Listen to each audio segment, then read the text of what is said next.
షాదకర breaking చూస్తున్నాం. మేడ్చల్ జిల్లా బాచుపల్లిలో రేణుక ఎల్లమ్మ కాలనీలో ఘోర ప్రమాదం జరిగింది. నిర్మాణంలో ఉన్న గోడ కూలడంతో 7 కార్మికులు అక్కడికక్కడే మృతి చెందారు.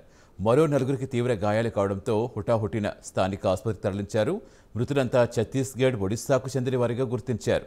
మృతదేహాలు జేసీబీ సాయంతో బయటకు తీస్తున్నారు.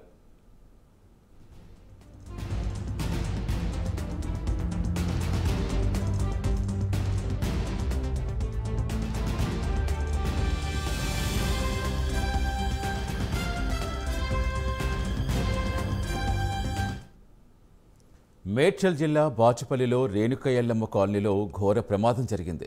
నిర్మాణంలో ఉన్న గోడ కూలడంతో 7 కార్మికులు అక్కడికక్కడే మృతి చెందారు. మరో 4 తీవ్ర గాయాలు కావడంతో హుటాహుటిన స్థానిక ఆసుపత్రికి తరలించారు. మృతులంతా ఛత్తీస్గఢ్, ఒడిశాకు చెందిన వారిగా గుర్తించారు పోలీసులు. మృతదేహాలను జేసీబీ సాయంతో బయటకు తీస్తున్నారు.